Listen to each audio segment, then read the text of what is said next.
श्रोतेहो नमस्कार. वाचन प्रेरणा दिन आणि जागतिक अंध दिनानिमित्त संवादात्मक कार्यक्रम ऐकूया. सहभागी विद्यार्थी-विद्यार्थिनी आहेत हरीश बापूराव चव्हाण, सिद्धेश तुळशीराम मल्हारवार, सौरभ प्रशांत पाटील, वैष्णवी जयवंत सातव, रुचिता श्यामकांत बागुल, वेदिका ओंकारेश्वर कलंत्री आणि वीरती जयचंद्र बाढिया. श्रोते हो नमस्कार. सर्वप्रथम डॉक्टर APJ अब्दुल कलाम सरांना विनम्र अभिवादन. आज दिनांक 15 October doctor APJ Abdul Kalam यांचा जन्मदिवस. सोबतच स्टुडंट डे आणि रीडिंग डे म्हणून सुद्धा साजरा केला जातो. The missile man of India हे जगविख्यात शास्त्रज्ञ होते. ते भारताचे माजी राष्ट्रपती होते हे तर सर्वांना माहिती आहेच, पण ते एक उत्तम वाचक आणि उत्तम लेखकसुद्धा होते. डॉक्टर APJ अब्दुल कलाम यांना पुस्तकं फार आवडायचे. त्यांना लहानपणापासूनच पुस्तकांची फार आवड होती. त्यांनी कितीतरी विविध विषयांचे वाचन केले होते आणि त्यामुळेच ते उत्कृष्ट लेखकही झाले. त्यांनी लिहिलेले the Wings of Fire, Turning Points, Ignited Minds, Indomitable Spirits अशी अनेक पुस्तकं जगभर लोकांना प्रेरणा देतात. त्यांचं म्हणणं होतं की एक चांगला नागरिक हा उत्तम वाचक असलाच पाहिजे. मला माहिती आहे आपल्या सगळ्यांना पुस्तकं वाचायला फार आवडतं. काही वाचक पुस्तकांना फक्त माहिती मिळवण्यासाठी वाचतात, पण यात आपल्या कल्पनाशक्तीला वाव मिळण्यासाठी पण वाचली पाहिजे. आता समजा तुम्ही रात्री एक स्वप्न पाहिले. त्या स्वप्नात तुम्ही तुमच्या आवडत्या फरारी कार मॉडेलचे मालक आहात. तुम्ही तुमच्या मालकीचा पूर्ण आनंद घेत आहात आणि अचानक झोप उघडली आणि सर्व एकदम गायब. ते सर्व स्वप्नात अनुभवलेलं फक्त आठवणीत उरेल. ती फरारी स्वतःची असण्याची मजा फक्त मजाच राहिली असं वाटलं आणि जसं तुम्ही घराबाहेर उठून जातात तेव्हा दिसतं की अरे हा तर अँटी क्लायमॅक्स झाला. चक्क फरारी दारात. वा वा. खरं तर असं काही होत नाही. रात्री पाहिलेली स्वप्नातली गाडी ही सकाळी स्वतः दारात येऊन उभी राहील इतकं सोपं नसतं.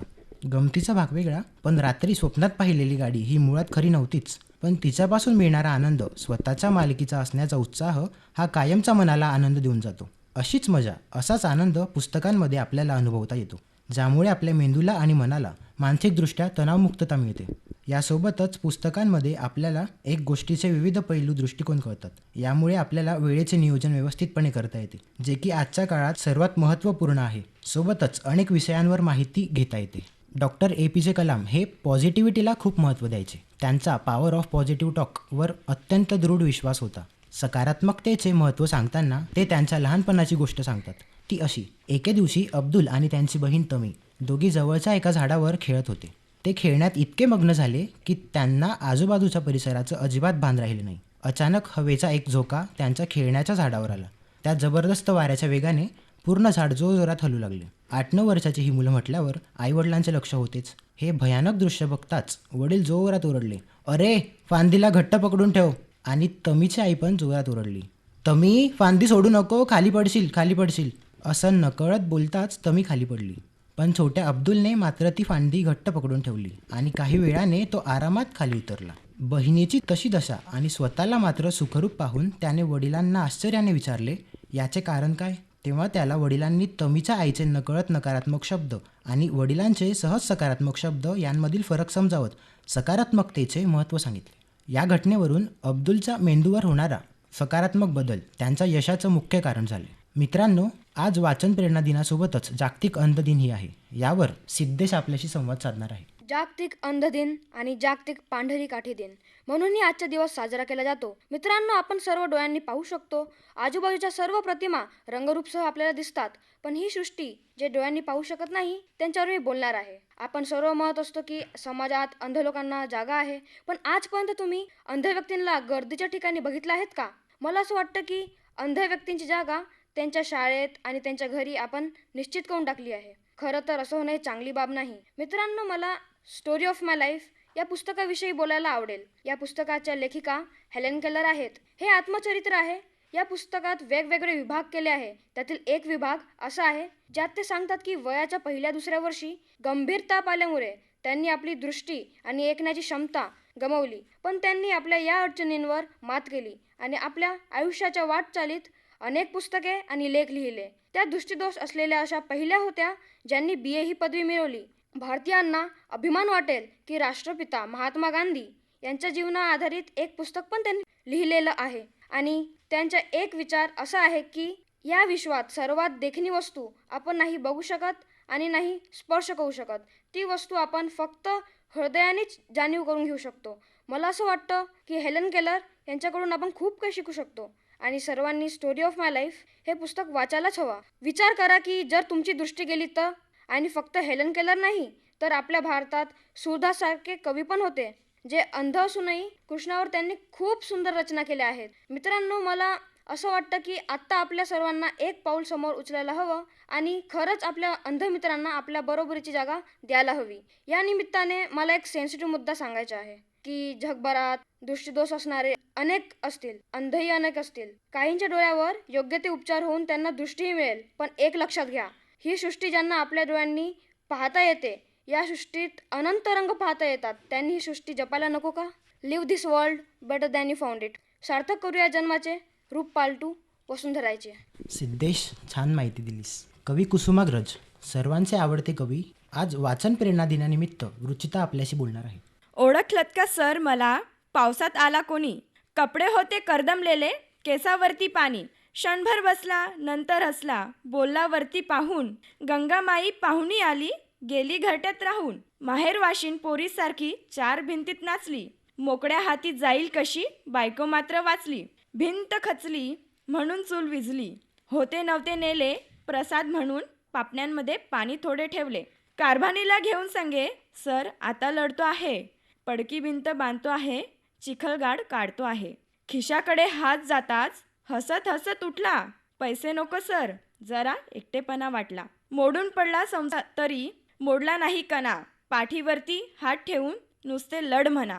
मोडेन पण वाकणार नाही, ही भाषा शूरवीरांनाच शोभते. धाडसाला नम्रतेचं कोंदण असलं तर जास्त सुंदर दिसतं बरं. स्वाभिमान बाळगेन पण कुणाचा अपमान करणार नाही, अशी तेजस्वी माणसं बोटावर मोजण्या इतकीच आढळतात. पाण्याच्या प्रवाहाविरुद्ध पोहणं सोपं नसतं, त्यासाठी खूप हिंमत लागते. स्वभाव ताठ असण्याची गरज नसते, पण पाठीचा कणा मात्र ताठ असायलाच पाहिजे.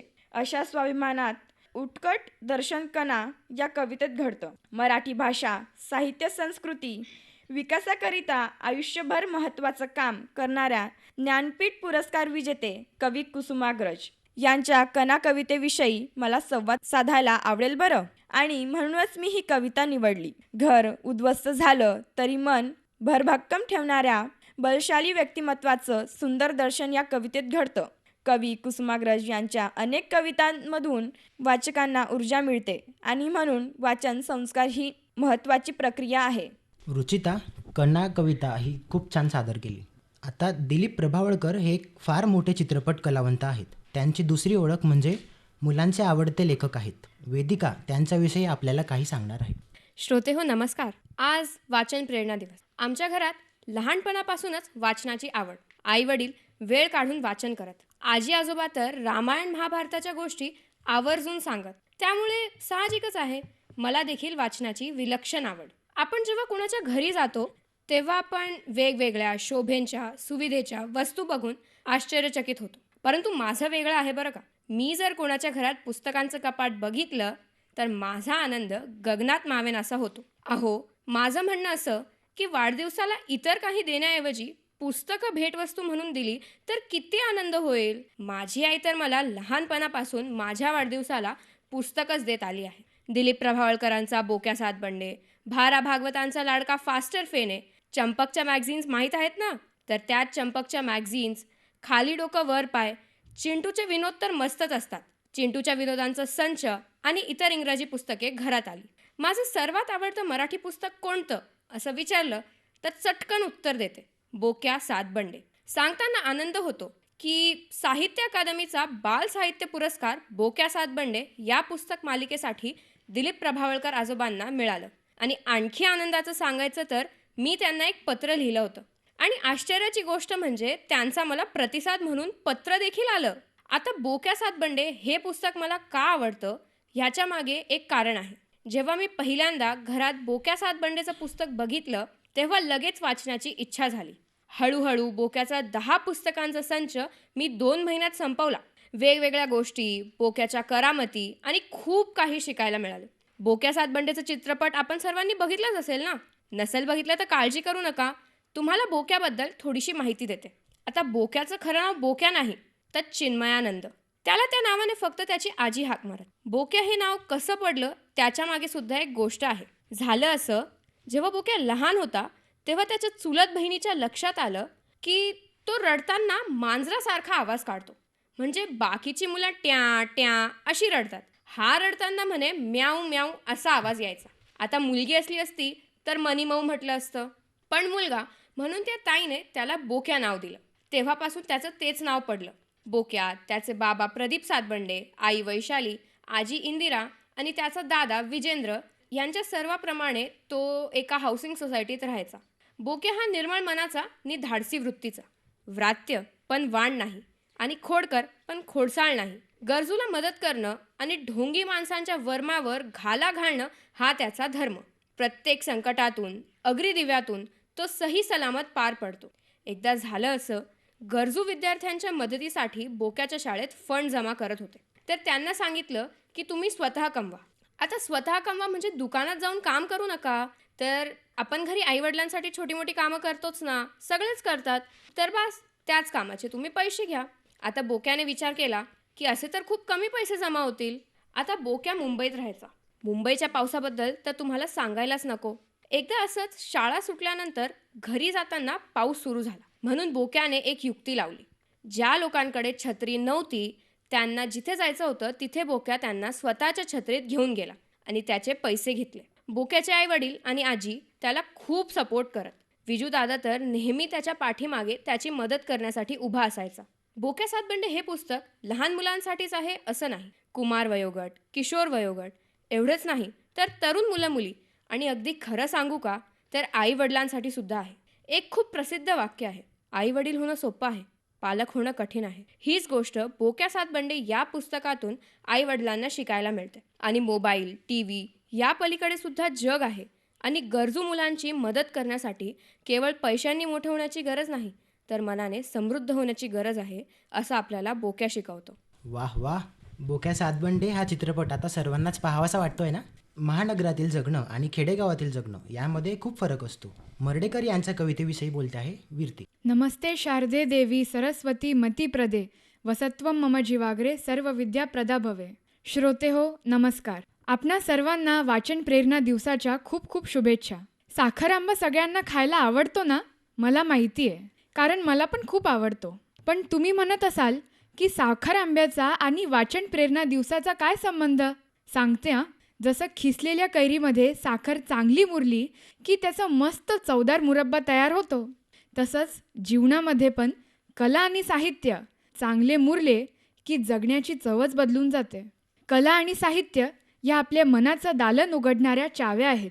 माणसांनी वृक्ष नव्हे तर वृक्ष व्हावे हे आपल्याला कला आणि साहित्य सतत शिकवत असतात. वृक्ष म्हणजे झाड.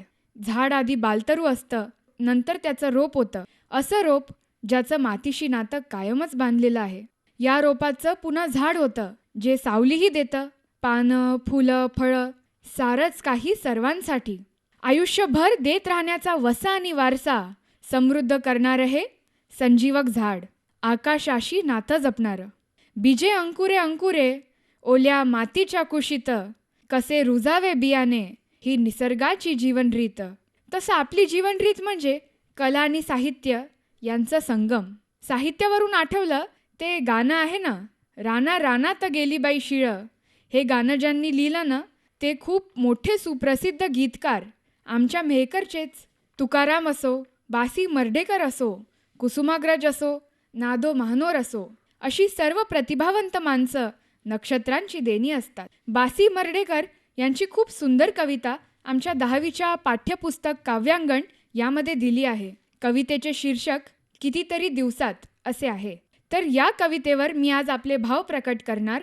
बाळ सीताराम मर्डेकर, मराठी नवकाव्याचे प्रणेते. त्यांनी कवितेला नववळण दिले आणि मराठी श्रीमंत केली. ही जी कविता आहे त्यामध्ये कवींनी स्वतःच्या मनस्थितीचे सुंदर वर्णन केले आहे. शहरात एवढी गर्दी असून पण त्यांना तिथे सगळं परकं वाटतं.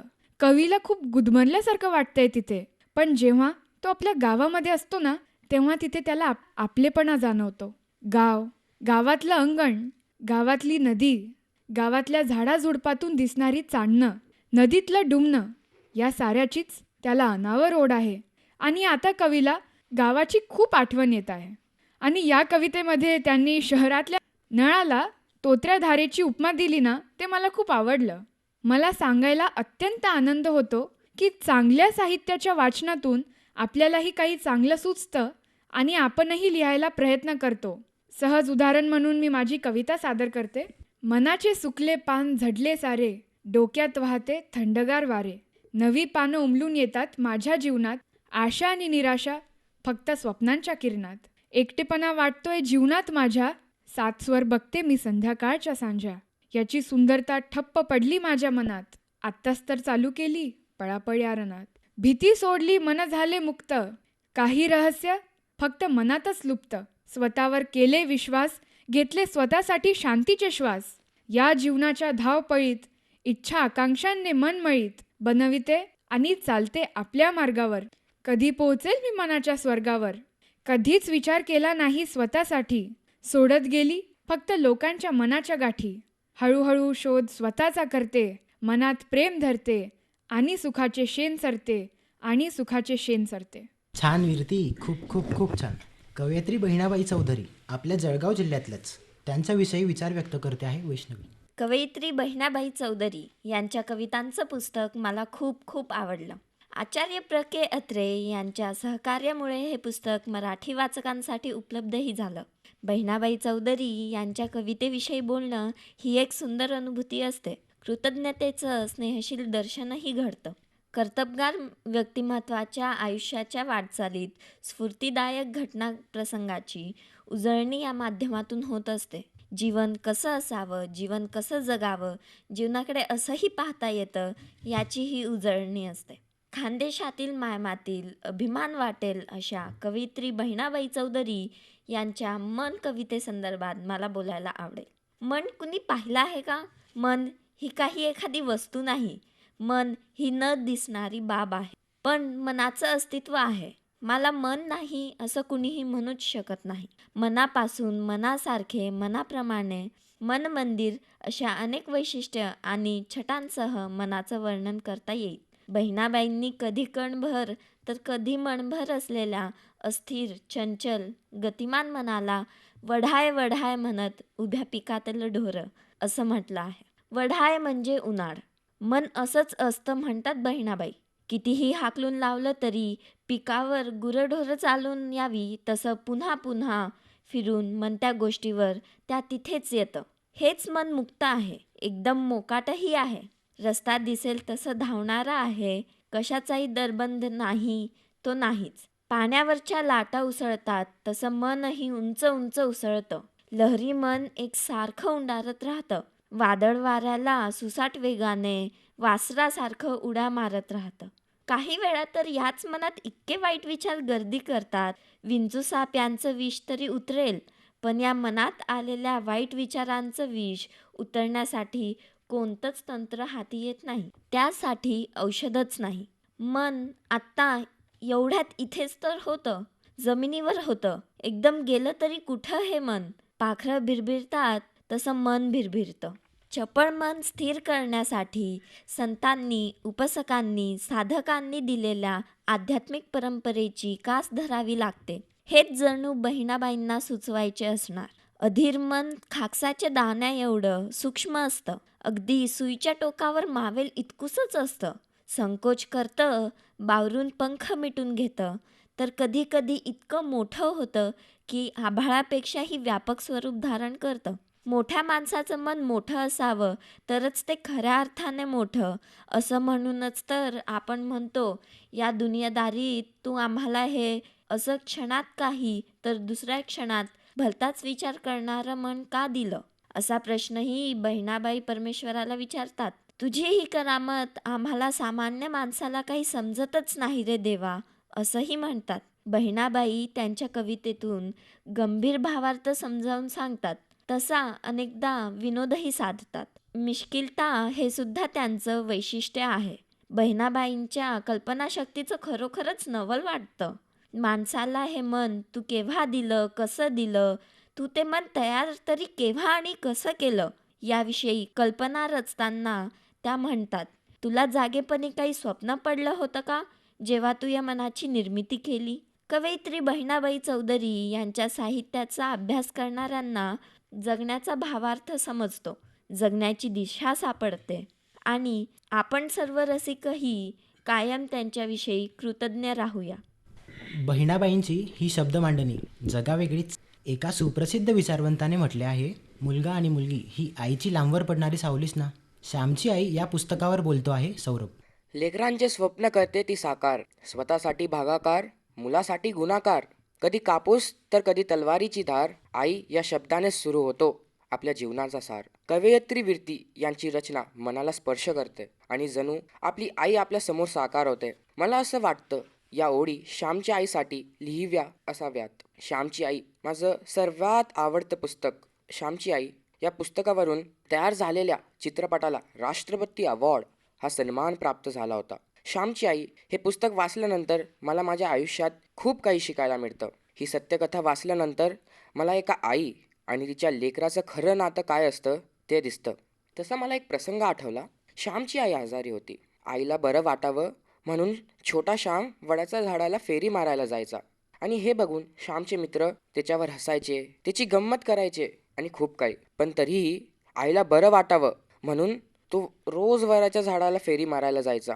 तर मित्रांनो, हे सगळं प्रसंग बघून आपल्याला काय समजतं तर एक आई आणि तिच्या लेकराचं खरं नातं दिसतं.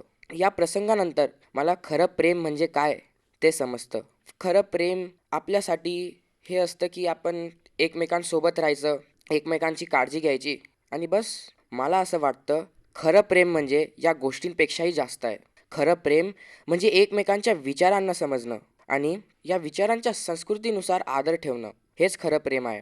असं मला सांगता सांगता आणखी एक प्रसंग आठवला आणि हा प्रसंग मला आवर्जून सांगण्याची इच्छा आहे. तर छोटा श्याम विहिरीतून आंघोळ करून आला.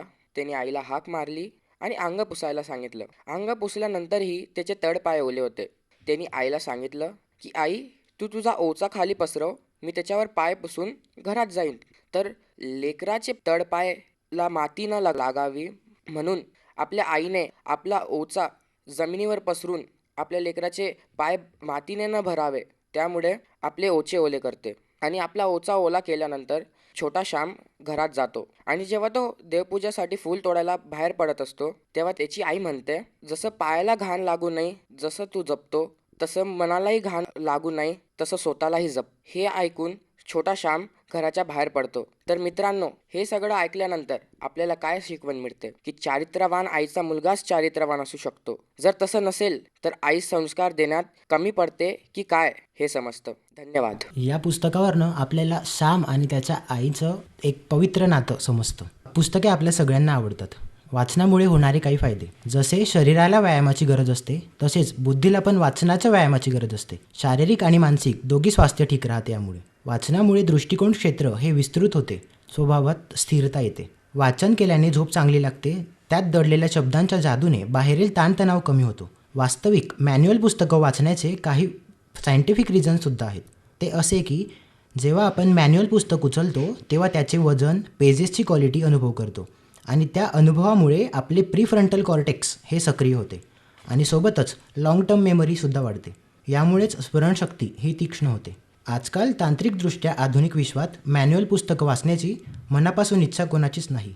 याचं प्रमुख कारण म्हणजे सोशल मीडिया चालवणारे बिझी लोक. म्हणून ई बुकपेक्षा रिअल बुक हे वाचणे अधिकाधिक चांगले. सिद्धेश, रुचिता, वेदिका, वीरती, वैष्णवी, सौरभ या सर्वांनी वाचन संस्कृतीवर आज छान चर्चा केली. वाचन प्रेरणा दिनानिमित्त झालेली या कार्यक्रमाची सांगता आपण डॉक्टर APJ अब्दुल कलाम यांना विनम्र अभिवादन करून करूया. धन्यवाद.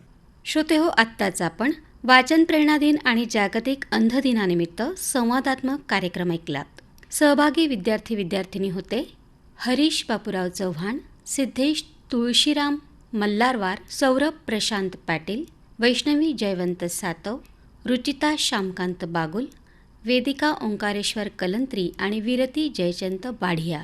कार्यक्रमात निवेदन वैदेही नाखरे यांचं. कार्यक्रमाचे सादरकर्ते होते ज्ञानेश्वर बोबडे. श्रोते हो, याचबरोबर हा कार्यक्रम समाप्त करून आपली रजा घेतोय. पुन्हा भेटूया. नमस्कार. श्रोते हो, नमस्कार. वाचन प्रेरणा दिन आणि जागतिक अंध दिनानिमित्त संवादात्मक कार्यक्रम ऐकूया. सहभागी विद्यार्थी विद्यार्थिनी आहेत हरीश बापूराव चव्हाण, सिद्धेश तुळशीराम मल्हारवार, सौरभ प्रशांत पाटील, वैष्णवी जयवंत सातव, रुचिता श्यामकांत बागुल, वेदिका ओंकारेश्वर कलंत्री आणि वीरती जयचंद्र बाढिया. श्रोते हो नमस्कार. सर्वप्रथम डॉक्टर ए पी जे अब्दुल कलाम सरांना विनम्र अभिवादन. आज दिनांक 15 ऑक्टोबर डॉक्टर ए पी जे अब्दुल कलाम यांचा जन्मदिवस. सोबतच स्टुडंट डे आणि रीडिंग डे म्हणून सुद्धा साजरा केला जातो. The missile man of India हे जगविख्यात शास्त्रज्ञ होते. ते भारताचे माजी राष्ट्रपती होते हे तर सर्वांना माहिती आहेच, पण ते एक उत्तम वाचक आणि उत्तम लेखकसुद्धा होते. डॉक्टर ए पी जे अब्दुल कलाम यांना पुस्तकं फार आवडायचे. त्यांना लहानपणापासूनच पुस्तकांची फार आवड होती. त्यांनी कितीतरी विविध विषयांचे वाचन केले होते आणि त्यामुळेच ते उत्कृष्ट लेखकही झाले. त्यांनी लिहिलेले the Wings of Fire, Turning Points, Ignited Minds, Indomitable Spirits अशी अनेक पुस्तकं जगभर लोकांना प्रेरणा देतात. त्यांचं म्हणणं होतं की एक चांगला नागरिक हा उत्तम वाचक असलाच पाहिजे. मला माहिती आहे आपल्या सगळ्यांना